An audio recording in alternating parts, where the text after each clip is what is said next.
일단 이제 제가 여쭤보고 싶었었던 게 수동운전 이제 면허 따신 이후에 네. 운전병 하셨다고 하셨죠. 맞아요. 네. 이렇게 운전하셨던 차량이 어떤 차량이었는지 그거 한번 여쭤보고 싶거든요. 아, 군에서는 그러니까 맡은 보직은 두돈반이라고 해서 큰 탑차죠. 네네. 사실 그거를 주로 했는데 이제 이게 수송 개원 쪽으로 빠지면서 네. 사실은 운전보다는 행정일을 많이 하고 그러면서 이제 주로 이제 좀 짜잘한 업무 볼 때는 이제 레토나 네. 차량을 주로 몰았었죠. 그 레토나도 디젤 차죠? 휘발유 아닌가요? 휘발유인가요? 제가 잘 몰라서. 저도 기억이 너무 오래돼가지고 제가 알기로는 휘발유로 알고 휘발유인가요? 휘발유였던 걸로 기억은 해요. 물론 정확하진 않지만 혹시 타코미터 이런 건 기억 안 나세요? 네, 거의 막 그 일반적인 운전병처럼 밖에서 막 운행을 많이 하는 운전병은 아니었어가지고 거의 역내 아니면 진짜 가까운 뭐 키로수로 하면 진짜 한 5km 내외로 네, 그렇게만 거의 움직이지 이렇게 막 멀리 나가는 그런 거는 안 해봐가지고 아, 그러면은 그 아까 두돈반 하실 네. 때, 운전하실 때도 훈련 나가시거나 그러신 적은 거의 없으시겠네요? 없죠. 네. 아무래도 제가 했던 부대에서는 그게 뭐라 그래야지? 이게 막 차들이 너무 노후해서 아, 밖으로 운행을 할 정도 수준은 아니었던 걸로 제가 알고 있거든요. 그래서 그냥 역내에서만 훈련하고 이제 보통 운전병 하시는 분들이 처음에 훈련소 갔다가 운전병들은 또 야전수송교육단에서 따로 한 달 정도 더 그 교육을 받는데 네. 이제 그때 이제 사실 영외에서 교육 겸 운전을 많이 했었고 그 외에는 이제 사실 이제 본 부대 가서는 그렇게 많이는 운전 안 해봤어요. 그러니까 교육 받을 때가 이제 수동운전을 그쵸. 가장 많이 해보셨던 그쵸. 시기고, 네. 그러면은 면허 딴 이후에 군대 가서 처음으로 그렇게 수동운전을 교육받는 기간이라도 좀 해보셨던 건데, 네. 군대에서 받는 이 수동운전 교육은 좀 다르던가요? 어떤 식으로 받으죠? 아니요, 사실 거의 비슷했던 것 같아요. 그러니까 물론 입대하기 직전에 아버지가 이제 집에 있는 차량이 스타렉스 수동 차량이었어가지고 그게 이제 수동의 첫 경험이었고요. 네. 그러고 이제 운전병으로 가가지고 이제 교육받을 때는 사실 큰 그런 메리트는 없었던 것 같아요. 뭐 디테일하게 뭐 이렇게 영상에서 막 보여주신 것처럼 막 이런 디테일은 없고 어느 정도 수동운전을 할 수 있다는 전제하에 저는 배웠던 것 같아서 주로 이제 클러치를 뭐 어떻게 밟고, 뭐 반클러치 어떻게 하고 이런 내용이 주로 주였겠네요. 맞아요. 네. 큰 그런 건 없었던 것 같아요. 기어 변속에 대한, 그러니까 뭐 예를 들면은 뭐 RPM 혹은 속도 얼마에 뭐 기어를 올려라 뭐 이런 식의 그런 가르침은 배우셨나요? 그런 거는 솔직히 제 기억이 잘 안 나요. 거의 한 군대가 한 10년이 넘었으니까 그런 거는 기억이 안 나는데 제가 하나 기억에 남는 거는 예를 들면 그거는 수동이랑은 좀 관련이 없지만 좀 운전에 대한 예를 들어 코너링 진입할 때는 속도를 좀 감소하다가 코너링 한 반절 정도 넘어갔을 때는 이제 악셀링 하면서 이제 쭉 치고 나갈 수 있게끔 그런 거에 대해서 좀 민감하게 했던 것 같고 좀 언덕 출발 같은 경우는 확실히 수동 관련해서는 좀 많이 배웠는데 근데 그게 막 뭐 악셀을 어느 정도 떼고 50% 떼고 막 이렇게 하는 이론적인 거는 크게는 기억이 잘 안 나요. 그러니까 제가 생각했었던 거하고는 조금 다른 게 네. 뭔가 이제 아무래도 운전병 하면은 군대는 다 주특기가 있으니까 맞아요. 네. 좀 체계적으로 뭔가 배우지 않았을까 뭐 그런 생각을 그냥 막연하게는 했었거든요. 근데 생각보다는 역시 군대는 군대가 맞는 네. 것 같고. 물론 왜곡이 됐을 수도 있어요. 기억이 좀 오래된 기억이어가지고 그랬던 것 같지만 아마 제 기억에 남는 거는 막 그렇게 디테일하게 막 하는 거는 잘 기억이 안 남는 거 보니까 네. 아마 스쳐 지나가지 않았을까 있었더라도. 그러면은 이제 군 생활 하시는 동안에서도 그렇게 길게 운전을 해본 경험은 없으시다 네. 보니까 이제 수동에 충분히 익숙해질 정도까지 경험치를 쌓았다고 보기엔 조금 힘든 측면이 어렵죠. 있겠네요. 네. 그냥 운전을 할 수 있을 정도. 네. 그러면은 군 전역을 이제 하시고 나서 네. 그 이후에는 지금 저 차가 수동 처음인가요? 네. 그래서 공백기가 좀 있었죠. 군대에서 조금, 그리고 입대 전에 아버지 차 조금, 그 다음에 전역하고 제가 대학교 다니고 이제 석사하는 과정 합치면 한 4년 정도 되거든요. 그래서 그 4년 동안은 따로 수동차를 몰진 않았었고, 그러고 이제 저 차를 사면서 이제 조금 본격적으로. 왜 꼭 굳이 수동을 하려고 하셨는지 그것도 좀 궁금하긴 하거든요. 진짜 딱 한 줄로 말할 수 있는 게 그냥 제 로망이었어요. 수동 운전을 네, 꼭 수동 해보고 싶다. 운전 해보고 싶다라는 게 로망이었고, 주위에서 부모님도 어머니도 반대하셨고 친구들도 다 반대를 많이 했죠. 네. 아무리 이게 일반 아반떼보다는 그 바로 위트림 아반떼 N9이라고 하지만 N은 저한테 좀 과분했었고요. 그렇다고 하지만 그래도 수동이라는 미션 자체가 아무래도 불편하기도 할 거고, 남들이랑 좀 다른 길을 가고 있다 보니까 반대를 많이 했었는데, 진짜 어렸을 때부터 제 차는 첫 차는 수동이다. 그러니까 꽤 이제 가지고 예전부터도 있었죠. 네. 로망이 있으셨군요. 네. 그걸 막 아까 말씀드린 대로 막 운전 경력이 막 많고 막 이렇게 많이 해봐가지고 재미를 느껴서 했다라기보다는 그냥 어렸을 때 그 작은 경험이 그 로망을 갖게 했고, 그거를 이제 실현할 수 있는 딱 기회가 됐을 때 그거를 그대로 가져가고 싶었던 거죠. 그러면은 그 이제 어렸을 때 그 로망이 생기게 된 이유가 아버님의 역할이 크죠. 컸거든요. 네. 아무래도 운전도 아버지한테 배웠었고, 그러다 보니까, 그리고 그 당시에 아버지한테 처음 배울 때만 해도 스틱으로 배웠었다 보니까 그게 좀 컸던 것 같아요. 그래서 일단 내 인생 내 첫 차를 내가 구매하는 거는 네. 수동으로 사서 즐기자. 나중에 불편하더라도. 그러면은 지금 한 5년 정도 타보시면서 그 생각하셨던 어떤 수동에 대한 이미지 뭐 이런 거하고 실제 경험해 본 거하고 이렇게 딱 비교를 해봤을 때 아하. 만족도라던가 아니면 이제 반면에 내가 생각했었던 것보다 이런 부분이 너무 좀 불편하다라던가 뭐 이런 부분들은 좀 있을까요? 제가 생각했을 때 일단 제 개인적인 만족도는 당연히 100%인데, 물론 수도권 오면서 조금 힘들긴 했죠. 네. 수도권에서 수동 운전이 뭐 얼마나 달라지겠어라고 생각을 했다가 진짜 막 큰 마트, 특히 서울에 막 더현대 이런 데 한번 그 주차하러 갔다가 힘든 경험이 있어가지고 그런 부분이 조금 있었지만, 그래도 생각했던 것 치고는, 그리고 워낙 기대도 높았고 내 로망이었다 보니까 개인적인 만족도는 참 좋고요. 다만 아쉬운 점이라고 하면은 사실 크게 많이 없는 것 같긴 해요.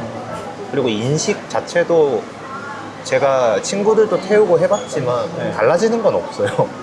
그래도 수동은 수동이다라고 하는 친구들이 당연히 있고, 또 수동의 매력을 느끼는 친구들도 있지만, 그래도 대부분은 오토를 타겠다는 친구들이 대부분이니까. 근데 제가 이건 확실하게 장담까지도 할 수 있는데 수동이 매력 있다라고 얘기를 하는 친구들조차 그럼 너 수동 살래라고 물어보면 맞아요. 아니 사는 안 돼. 아마 그렇게 얘기를 할 맞아요. 거예요. 옆에 타는 거 보고 그런 이야기를 많이 했었죠.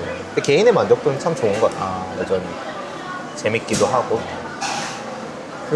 이제 그럼 마지막으로 이제 오늘 어떤 부분들을 좀 저한테 한번 배워보고 싶으신지 그런 얘기들을 한번 들어보고 싶거든요.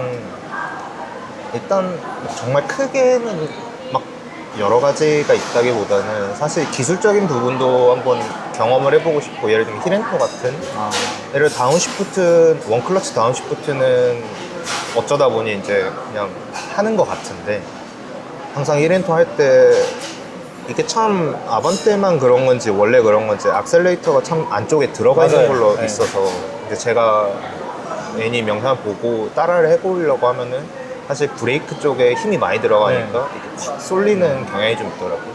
그래서 좀 그런 거를 한번 시연하는 걸 보고 한번 그런 거 좀 기술적인 부분을 배우고 싶었고, 또 하나는 아무래도 수동 차량이다 보니까 클러치에 대한 그 감이죠. 어느 정도 마모가 됐는지에 대한 그런 좀 지식적인 개념이 많이 없어가지고, 그런 것 좀 여쭤보고 싶었고, 그리고 좀 특히 저단 출발할 네. 때, 네. 그리고 저단 출발해서 수도권에서 참 많이 느끼는 거는 생각보다 저단으로 이제 깔짝깔짝 한다고 하죠. 네. 이렇게 운행해야 될 일이 좀 있었던 것 같은데, 그럴 때 악셀 컨트롤에 따라서 사실 꿀렁이 완전 달라질 텐데, 네. 저는 아직도 그런 거를 많이 겪고 있거든요. 네. 그래가지고 그런 것도 여쭤보고 싶고. 요약을 해보자면 이제 시내 주행처럼 네. 좀 정체가 많이 되는 상황에 뭐 맞아요. 1단 혹은 뭐 2단에서 왔다 갔다 하면서 그런 상황에서 좀 최대한 매끄럽게 어떻게 주행할 수 있는지 이런 거 맞아요. 부분 네. 하나랑 그다음에 이제 뭐 레이싱 테크닉에서 네. 특히 이제 힐앤토 부분을 조금 궁금해하시는 네, 분인데 힐앤토. 그게 이제 화면상으로는 잘 이 위에서 내려다 보는 각도로 찍는 거다 보니까 네. 이 디테일한 부분을 좀 알기가 아마 힘드시겠죠. 네. 그래서 그런 부분을 좀 알려드리면 좋을 것 같고. 사실 몇 개 더 이렇게 물어봤는데, 네. 아까 클러치 이거 여쭤보려고 했었고, 힐앤토 여쭤보려고 했었고, 그리고 그 RPM 떨어지는 속도가 네. 제가 느끼기엔 생각보다 늦는 것 같고. 늦죠. 네. 아, 그건 원래 그게 이제 아까 아버님 스타렉스가 네. 연식이 조금 오래된 네. 연식이죠. 그러니까 그 디젤 차니까 아마 그런 걸 감안을 하더라도 그러니까 요즘 차들, 그러니까 전자식 스로틀이 장착된 차들 네. 같은 경우에는 공통적으로 좀 지적되는 문제 중에 하나가 레브 행이라는 게 있어요. 그러니까 이 악셀에서 발을 뗀다 그래서 스로틀을 완전히 닿질 않아서 네. 연료 분사가 약간 되고 있는 상태인 거예요. 그래서 바로 떨어지지는 않고 약간 시차를 두고 떨어지거나 네. 그렇게 되는 증상이 좀 공통적이거든요. 왜 여쭤봤냐면, 그 타이밍을 잘 맞을 때는 사실 변속할 때 충격이 네. 없는데, 이게 특히 저단 네. 쪽에서 이제 그냥 생각 없이 그냥 받고 고속에서 변속하듯이 변속하면 바로 꿀렁임 증상이 생기니까. 네, 맞아요. 근데 그때 이제 유독 보면 RPM이 제가 클러치를 밟는다 그래서 바로 쑥 떨어지는 게 아니고 좀 속도가 느리게 떨어지는 부분이 좀 있어요. 그런 증상 한번 여쭤보려고 했어요. 그 질문을 저한테 또 한 두어 분이 해주신 적이 있거든요. 네. 그래서 저도 이제 그때 검색을 해보니까 그걸 이제 레브 행이라고 레브 행. 부르거든요. 그런 거군요. 다 그런 건 아니고 지금 N라인에도 보면 이렇게 드라이브 모드 선택을 할 수가 있죠. 없습니다. 아, 모드 선택이 안 네. 돼요. 수동은 없는 걸로 알고 있어요. 아, 그래요? 아니, DCT도 없을걸요? 제가 잘 기억이 안 나요. 근데 수동은 없어요. 아, 그래요? 따로 모드 선택 그런 게 없고. 스포츠 뭐 컴포트 이런 정도도 네, 없나요? 그런 게 없고. 이게 이제 왜 그러냐면 N 같은 경우에는 이제 뭐 모드를 설정을 할 수가 있는데 그러니까 스포츠로 엔진만을 설정을 하면은 레브행이 좀 최소화가 돼요. 좀 빨리 떨어져요. 그런 부분들은 있더라고요. 그러니까 N9 DCT 모델에는 제가 알기로는 버튼이 있는 걸로 알고 있는데, 이게 좀 오래돼가지고 잘 기억이 안 나지만 이게 아마 그 모드를 변경하는 건 아닐 걸로 알고 있고. 벨로스터 이제 1.6 터보 그러니까 네, 같은 엔진 사용하는 맞아요. 그 벨로스터 같은 경우에는 수동도 모드가 있긴 하더라고요. 드라이브미에서. 그러니까 왜 빼줬는지. 그래가지고. 그러니까 지금도 제가 알기로는 N9이, 지금 나오는 N9은 1.6 터보가 아닌 걸로 알고 있거든요. 네. 아마 자연흡기? 자연흡기로 알고 네. 있어요. 그래서 그 터보 관련해서도 사실 여쭤보고 싶었던 게, 예를 들어 뭐 차량을 잘 모르니까 1.6 터보라고 하는데 그 터보 엔진이 특정 뭐 속도나 그러니까 물론 이제 엔진의 그 흡기하는 방식의 차이인 걸로 알고 있거든요. 자연흡기랑 터보 엔진이랑. 근데 이제 터보 엔진 특징이 뭐 특정 어느 정도 속도 이상 나가면 출력이 더 확 갑자기 올라간다거나 이런 게 있는 건가요? 이제 터보 차저 방식이 그 엔진에서 나오는 이제 배기가스를 가지고 터빈을 돌려서 맞아요.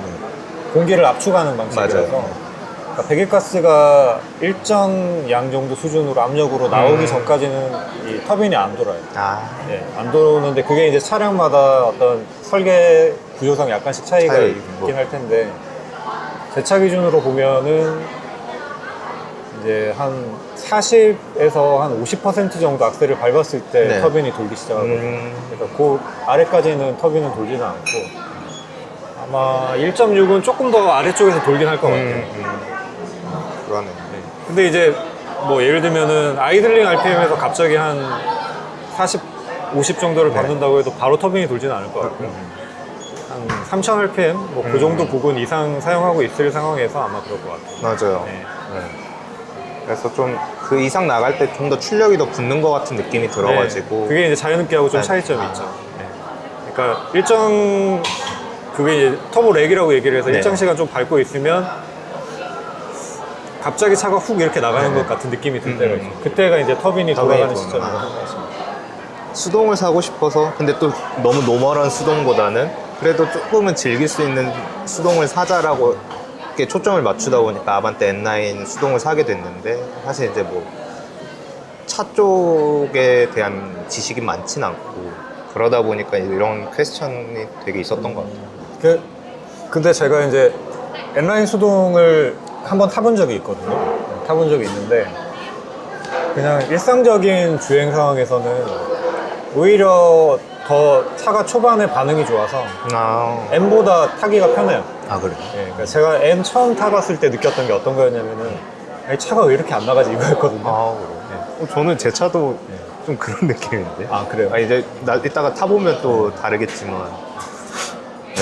근데 차가 왜 이렇게 안 나가지라는 느낌이 한 3,500, 한 3,000 RPM 이상부터는 느낌이 완전히 다른데 그 시내에서는 그 이상 밟을 일이 잘 없다고 맞아요. 초반에는 그런 부분도 있고 기어비도 아마 좀 차이가 있을 거예요. 네. 그래서 지금 N 같은 경우에는 이제 1단부터 3단까지인가랑 그 다음에 4, 5, 6단이 종감속 비가 다르거든요. 네.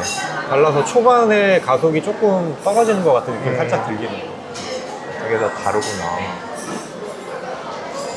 뭐 다른 부분들은 이제 네, 운전하면서 한번 하면서, 해보면 되겠죠. 네, 그럼 인터뷰는 이렇게 마무리를 하겠습니다.